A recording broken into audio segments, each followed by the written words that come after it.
இந்த கோவில் நம்ம காளகஸ்தி சிவனாலயத்துக்கு நிகரான ஒரு திருத்தலங்க. இது ஒரு மிகப்பெரிய ராகுகேது பரிகார ஸ்தலம். இந்த கோவில பரிகாரம் செய்யறது நீங்க காளகஸ்தி சிவனாலயத்துல பரிகாரம் செய்யறதுக்கு சமங்க.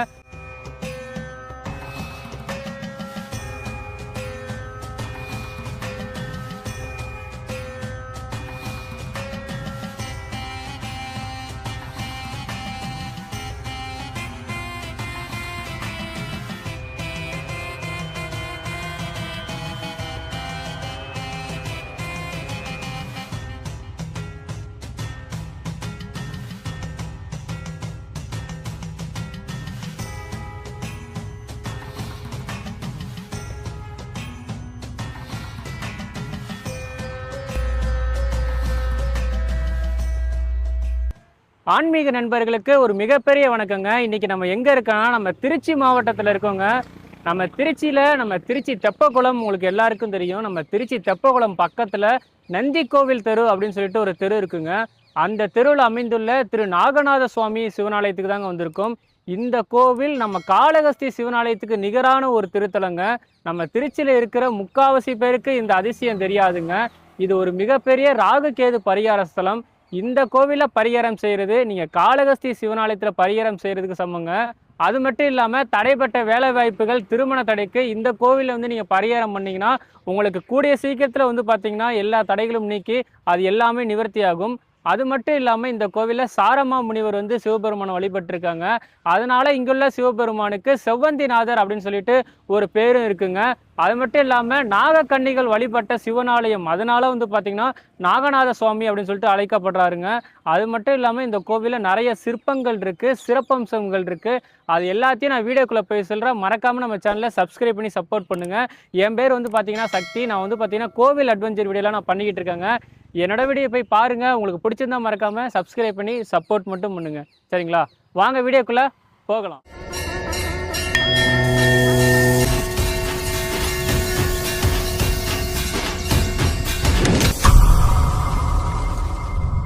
இன்று நாம் தரிசிக்க போகும் தலம் திருச்சி மாவட்டத்தில் தெப்பக்குளம் அருகே நந்தி கோவில் தெருவில் அமைந்துள்ள அருள்மிகு ஆனந்தவல்லி உடனுரை நாகநாத சுவாமி திருக்கோவில்.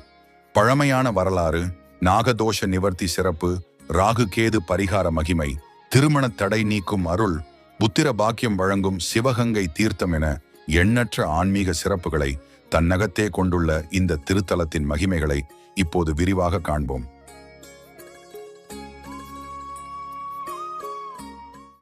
திருச்சி நகரின் மத்தியில் அமைந்துள்ள இந்த திருக்கோவில் பக்தர்களால் திருச்சியின் காளஹஸ்தி என்று போற்றப்படுகிறது. இங்குள்ள மூலவர் அருள்மிகு நாகநாத சுவாமி. சிவபெருமான் இத்தலத்தில் சுயம்பு மூர்த்தியாக தோன்றி அனுக்கிரக மூர்த்தியாக பக்தர்களுக்கு அருள் பாலித்து வருகிறார்.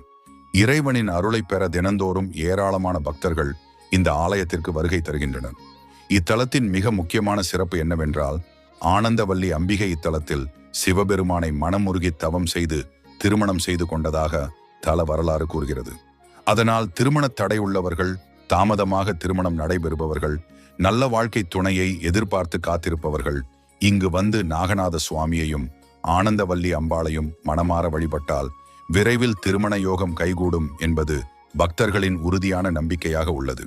இத்தலத்தின் மற்றொரு மகிமை நாகதோஷ நிவர்த்தியாகும். புராணங்களின்படி நாக மன்னர்கள், சப்தநாக கன்னியர்கள் மற்றும் நாகர்களின் குருவாக விளங்கிய சாரம முனிவர் ஆகியோர் நாகநாத சுவாமியை தங்கள் குலதெய்வமாக வழிபட்டதாக கூறப்படுகிறது. அதனால் நாகதோஷம், சர்ப்பசாபம், காலசர்ப்ப தோஷம் போன்ற பிரச்சனைகளால் பாதிக்கப்பட்டவர்கள் இங்கு வழிபட்டால் அந்த தோஷங்கள் விலகி நற்பலன்கள் கிடைக்கும் என்று நம்பப்படுகிறது. குறிப்பாக ராகு கேது தோஷத்தால் அவதிப்படுபவர்கள் இந்த ஆலயத்தில் வழிபாடு செய்வது மிகவும் சிறப்பானதாக கருதப்படுகிறது. பொதுவாக ராகு கேது பரிகாரத்திற்காக பக்தர்கள் ஆந்திர மாநிலத்தில் உள்ள காளஹஸ்தி சிவன் கோவிலுக்கு செல்கின்றனர். ஆனால் அனைவராலும் அங்கு செல்ல இயலாது. அப்படிப்பட்ட பக்தர்களுக்கு மிகப்பெரிய வரப்பிரசாதமாக இந்த நாகநாத சுவாமி ஆலயம் விளங்குகிறது.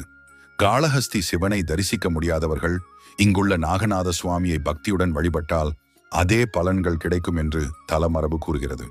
அதனால் இந்த தலம் திருச்சியின் காளஹஸ்தி என்று சிறப்பாக அழைக்கப்படுகிறது. இந்த ஆலயத்தில் உள்ள தட்சிணாமூர்த்தி சன்னதி மிகவும் விசேஷமானது. பொதுவாக தட்சிணாமூர்த்தி பெருமான் யோக நிலையில் காட்சி தருவார். ஆனால் இத்தலத்தில் இரு சர்ப்பங்களின் மீது இடது காலை வைத்தபடி அருள் பாலிக்கும் அபூர்வமான திருக்கோலத்தில் தட்சிணாமூர்த்தி காட்சி தருகிறார். வியாழக்கிழமைகளில் இந்த தட்சிணாமூர்த்திக்கு நெய் தீபம் ஏற்றி வழிபடுபவர்களுக்கு ஞானம் பெருகும் என்று கூறப்படுகிறது. கல்வியில் முன்னேற்றம், தொழிலில் வளர்ச்சி, கடன் தொல்லை நீக்கம், உடல்நல மேம்பாடு, திருமண தடை நீக்கம் போன்ற பல அருள்களை பக்தர்கள் பெறுகின்றனர். இத்தலத்தின் மற்றொரு தனிச்சிறப்பு திருச்சியில் அமைந்துள்ள பஞ்சநாதர் தலங்களில் ஒன்றாக இருப்பதாகும். பஞ்சபூத தலங்கள் போலவே திருச்சியில் 5 சிவாலயங்கள் பஞ்சநாதர் தலங்களாக கருதப்படுகின்றன. அவற்றில் முதன்மையானது நந்தி கோவில் தெருவில் உள்ள நாகநாத சுவாமி ஆலயம், 2வது பெரிய கடை வீதியில் அமைந்துள்ள கைலாசநாதர் ஆலயம், 3வது காமராஜர் வளைவு பகுதியில் உள்ள காசி விஸ்வநாதர் ஆலயம், 4வது கீழப்புலிவார் சாலையில் அமைந்துள்ள பூலோகநாதர் ஆலயம், 5வது பாலக்கரை பகுதியில் உள்ள வெளிகண்டநாதர் ஆலயம். இந்த 5 சிவாலயங்களையும் தரிசித்து வழிபடுவது மிகப்பெரிய ஆன்மீக புண்ணியமாக கருதப்படுகிறது. தமிழகத்தில் அரிதாக காணப்படும் இந்த பஞ்சநாதர் தரிசனம் பக்தர்களுக்கு சிறப்பான சிவபுண்ணியத்தை அளிக்கும் என்று நம்பப்படுகிறது. இப்பொழுது இத்தலத்தின் மிகவும் புனிதமான சிவகங்கை தீர்த்தத்தின் மகிமையை பற்றி காண்போம். ஆனந்தவல்லி அம்பிகை தவம் செய்ததால் உருவானதாக கூறப்படும் இந்த சிவகங்கை தீர்த்தம் மிகவும் சக்தி வாய்ந்த புண்ணிய தீர்த்தமாக போற்றப்படுகிறது. தன்னிடம் நீராடி இறைவனை வழிபடும் அனைவருக்கும் நற்பலன்கள் கிடைக்க வேண்டும் என்று அம்பிகை இறைவனை வேண்டியதாக தல வரலாறு கூறுகிறது. அம்பிகையின் கருணைமிகு வேண்டுதலை ஏற்ற இறைவன் அதற்கான வரத்தை அளித்தார். அதனால் இத்தீர்த்தத்தில் நீராடி வழிபடுபவர்களுக்கு பல்வேறு நற்பலன்கள் கிடைக்கின்றன. சித்திரை மாத பிறப்பு நாளிலும், சித்திரை மாதத்தின் கடைசி நாளிலும், பூரம் நட்சத்திர தினத்திலும், நவமி திதியிலும் இந்த தீர்த்தத்தில் நீராடி நாகநாத சுவாமியை வழிபடுபவர்கள் சிறந்த பேற்றினை அடைவார்கள் என்று கூறப்படுகிறது. அதேபோல் சோமவாரத்துடன் ரோகிணி நட்சத்திரம் சேரும் நாளில் சிவகங்கையில் நீராடினால் அனைத்து பாவங்களும் நீங்கும் என்பது தல நம்பிக்கையாகும். பங்குனி மாதம் முழுவதும் இந்த தீர்த்தத்தில் நீராடி இறைவனை வழிபடுபவர்கள் சிவபேற்றை அடைவார்கள் என்றும் கூறப்படுகிறது. சிவகங்கை தீர்த்தத்தில் நீராடிய பின்னர் வில்வ இலைகளால் நாகநாத சுவாமியை அர்ச்சனை செய்பவர்களுக்கு புத்திர பாக்கியம் கிடைக்கும் என்று பக்தர்கள் நம்புகின்றனர். குழந்தை பாக்கியம் வேண்டுபவர்கள், குடும்ப வளம் வேண்டுபவர்கள், நல்ல பெயர் மற்றும் புகழ் வேண்டுபவர்கள் இத்தலத்தில் தொடர்ந்து வழிபட்டு பலன் பெற்றுள்ளனர் என்று கூறப்படுகிறது. தீராத நோய்களால் பாதிக்கப்பட்டவர்களும் இங்கு வந்து பிரார்த்தனை செய்து நிவாரணம் பெற்றதாக பக்தர்கள் பகிர்ந்து வருகின்றனர். அது மட்டுமல்லாமல் சிவகங்கை தீர்த்தத்தை பக்தியுடன் பிரதட்சணம் செய்பவர்கள் இந்திரன் உள்ளிட்ட தேவர்களை பிரதட்சணம் செய்த பலனை அடைவார்கள் என்று தல புராணங்கள் கூறுகின்றன. இத்திருத்தலத்தின் வரலாறு அது இறைவன் மீது கொண்ட உண்மையான பக்திக்கு கிடைத்த தெய்வீக பதிலாகும். திருச்சி மலைக்கோட்டையை விடவும் பழமையானதாகவும் ஆன்மீக மகிமை நிறைந்ததாகவும் போற்றப்படும் இந்த திருத்தலத்தின் வரலாறு கேட்போர் மனதில் சிவபக்தியை மலரச் செய்யும். பண்டைய காலத்தில் சாரமா முனிவர் என்ற சிவபக்தர் வாழ்ந்து வந்தார். அவர் சிவபெருமானின் தீவிர பக்தர். தினமும் திருச்சி மலைக்கோட்டையில் அருள்பாலிக்கும் தாயுமான சுவாமியை தரிசித்து வழிபடுவதை தனது வாழ்க்கையின் முக்கிய கடமையாக கொண்டிருந்தார். காலம் நகர்ந்தது. உடல் வலிமை குறையத் தொடங்கியது. ஒரு காலத்தில் எளிதாக ஏறிய மலை இப்போது அவருக்கு ஒரு பெரிய சவாலாக மாறியது. இருப்பினும் சிவபெருமானை தரிசிக்க வேண்டும் என்ற ஆசை மட்டும் குறையவில்லை.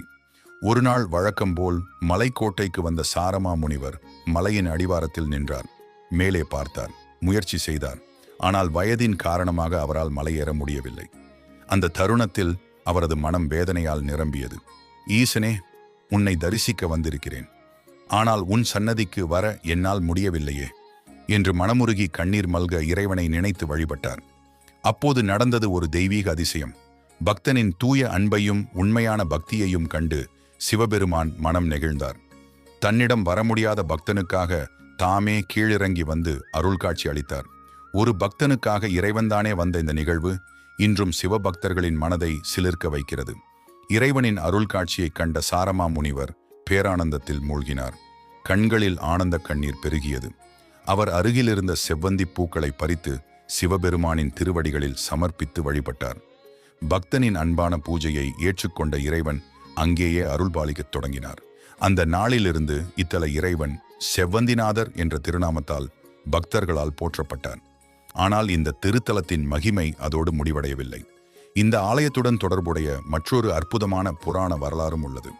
புராணங்களின்படி நாகலோகத்தைச் சேர்ந்த நாக கன்னியர்கள் இத்தலத்தில் அமைந்துள்ள புனிதமான சிவகங்கை தீர்த்தத்தில் நீராடி பின்னர் சிவபெருமானை வழிபட்டதாக கூறப்படுகிறது.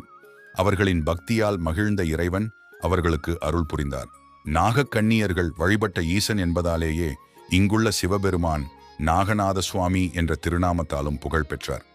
இன்றும் நாகதோஷம், சர்ப்பதோஷம், ராகு கேது தோஷம் போன்ற பிரச்சனைகளால் பாதிக்கப்பட்டவர்கள் இந்த திருத்தலத்திற்கு வந்து நாகநாத சுவாமியை வழிபட்டு நற்பலன்களை பெற்று வருகின்றனர். இந்த திருத்தலத்தின் மேலும் சில சிறப்புகளை இப்போது காண்போம்.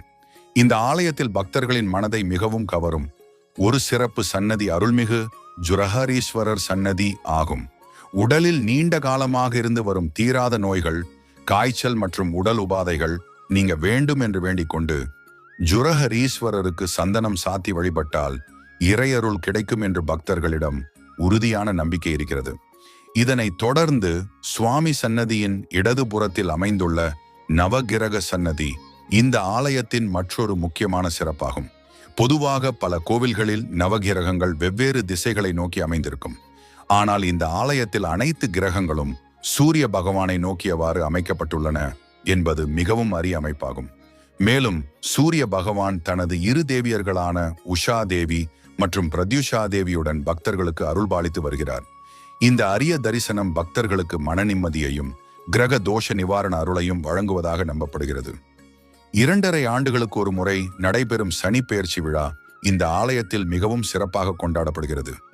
அந்த நாளில் சனி பகவான் தனது வாகனமான காக்கையின் மீது எழுந்தருளி திருவீதிகளில் உலா வருவது ஆயிரக்கணக்கான பக்தர்களை ஈர்க்கும் ஆன்மீக நிகழ்வாக விளங்குகிறது. அதேபோல் குரு பெயர்ச்சி, ராகு கேது பெயர்ச்சி உள்ளிட்ட முக்கிய கிரக பெயர்ச்சி காலங்களிலும் சிறப்பு ஹோமங்கள், அபிஷேகங்கள் மற்றும் வழிபாடுகள் நடைபெறுகின்றன. இதனால் கிரக தோஷ நிவாரணம் வேண்டி ஏராளமான பக்தர்கள் இந்த ஆலயத்தை நாடி வருகின்றனர். இந்த திருக்கோவிலின் மேலும் ஒரு அரிய சிறப்பு என்னவென்றால், கருவறையின் பின்புறத்தில் ஒரே சன்னதியில் துர்க்கை அம்மன், மகாலட்சுமி மற்றும் சரஸ்வதி தேவி ஆகிய மூவரும் எழுந்தருளி பக்தர்களுக்கு அருள் பாலித்து வருகின்றனர். வீரம் தரும் துர்க்கை, செல்வ வளம் வழங்கும் மகாலட்சுமி, கல்வி ஞானம் அருளும் சரஸ்வதி ஆகிய 3 தேவியரையும் ஒரே இடத்தில் தரிசிப்பது பக்தர்களுக்கு மிகவும் அரிய பாக்கியமாக கருதப்படுகிறது. இது மட்டுமல்லாமல் அருள்மிகு வள்ளி தேவசேனா சமேத சுப்பிரமணியர் சன்னதியும் பழனி தண்டாயுதபாணி சன்னதியும் அருகருகே அமைந்துள்ளன. முருகப்பெருமானின் இந்த இரு திருக்கோலங்களையும் ஒரே தரிசனத்தில் காணும் வாய்ப்பு பக்தர்களுக்கு கிடைப்பது இந்த ஆலயத்தின் மற்றொரு சிறப்பாகும். மேலும் பிச்சாண்டவர், சண்டிகேஸ்வரர் உள்ளிட்ட பரிவார தெய்வங்களின் சன்னதிகளும் ஆலயத்தில் அமைந்துள்ளதால் ஒரு முறை இந்த ஆலயத்தை தரிசிக்கும் பக்தர்கள் பல தெய்வங்களின் அருளையும் ஒரே இடத்தில் பெறும் பாக்கியத்தை அடைகிறார்கள். இந்த ஆலயத்தின் வழிபாட்டு முறையும் மிகவும் வித்தியாசமானது. பொதுவாக பல சிவாலயங்களில் பள்ளி அறை பூஜைக்கு பிறகு அன்றைய வழிபாடுகள் தொடங்கும். ஆனால் இந்த திருக்கோவிலில் முதலில் கால பைரவருக்கு பூஜை நடத்தப்படுகிறது. அதன் பின்னரே பள்ளியறை பூஜை மற்றும் பிற நித்திய பூஜைகள் நடைபெறுகின்றன. அதேபோல் இரவு நேரத்திலும் பள்ளியறை பூஜை முடிந்த பிறகு மீண்டும் கால பைரவருக்கு சிறப்பு பூஜை நடத்தப்படுகிறது. அதன் பிறகே ஆலயத்தின் நடை சாத்தப்படுகிறது. இந்த வழிபாட்டு முறை கால பைரவர் இந்த ஆலயத்தின் காவல் தெய்வமாக விளங்குவதை உணர்த்துகிறது. இந்த திருத்தலம் ஓம் எனும் பிரணவ மந்திரத்தின் அமைப்பிலேயே அமைந்துள்ள ஒரு அரிய சிவஸ்தலமாக இருப்பது பலருக்கும் தெரியாது. இந்த ஆலயத்தின் மிகப்பெரிய சிறப்பு என்னவென்றால், ஆலயத்தின் அமைப்பே பிரணவ மந்திரமான ஓம் வடிவத்தை பிரதிபலிக்கிறது. இந்த பிரணவம் வேதங்களின் சாரமாகவும் சிவபெருமானின் பரம்பொருள் வடிவமாகவும் கருதப்படுகிறது. மேலும் இந்த ஆலயத்தில் ஒரு தனித்துவமான வழிபாட்டு முறையும் உள்ளது. விநாயகர் சன்னதியில் தொடங்கி ஆலயத்தை வலம் வரும்போது ஓம் என்ற பிரணவ வடிவம் முழுமையாக நிறைவு பெறுகிறது என்று தலமரபு கூறுகிறது. இதனால் பக்தர்கள் மன அமைதி, ஆன்மீக உயர்வு மற்றும் இறையருள் கிடைக்கும் என்ற நம்பிக்கை நிலவுகிறது. அதேபோல் கிழக்கு கோபுர வாயில் வழியாக ஆலயத்திற்குள் நுழைந்து இறைவனை தரிசிப்பது மிகவும் மங்களகரமானது என்றும், அந்த வழியில் தரிசனம் செய்தால் சிறப்பான பலன்கள் கிடைக்கும் என்றும் பக்தர்கள் நம்புகின்றனர். இத்தகைய அரிய சிறப்புகளை கொண்ட இந்த சிவாலயம் வெறும் ஒரு கோவில் மட்டுமல்ல, பிரணவத்தின் தத்துவத்தையும் சிவபெருமானின் மகிமையையும் உணர்த்தும் ஒரு ஆன்மீக பொக்கிஷமாக விளங்குகிறது. பல நூற்றாண்டுகளாக சிவபெருமானின் அருளை பொழிந்து வரும் இந்த புனித ஆலயத்தில் இறுதியாக 2007ஆம் ஆண்டு மகா கும்பாபிஷேகம் நடைபெற்றது. தற்போது மீண்டும் இந்த ஆலயத்தில் மகா கும்பாபிஷேகம் நடைபெற உள்ளது. இந்த மகா கும்பாபிஷேக திருவிழா தொடர்பாக மேலும் தகவல்களை அறியவும், ஆலயம் குறித்த விவரங்களை பெறவும் திருக்கோவிலின் மெய்காப்பாளர் திரு யோகேஸ்வரன் அவர்களை தொடர்பு கொள்ளலாம். தொடர்பு எண் 63851139 இத்திருத்தலத்திற்கு பேருந்து வழித்தடம். வெளியூரிலிருந்து வருபவர்கள் முதலில் திருச்சி பஞ்சப்பூர் பேருந்து நிலையம் வரலாம். அங்கிருந்து சத்திரம் பேருந்து நிலையம் வந்து பின்னர் தெப்பக்குளம் செல்ல வேண்டும். தெப்பக்குளம் அருகே உள்ள நந்திக்கோவில் தெருவில் அமைந்துள்ளது இந்த அருள்மிகு நாகநாத சுவாமி திருக்கோவில்.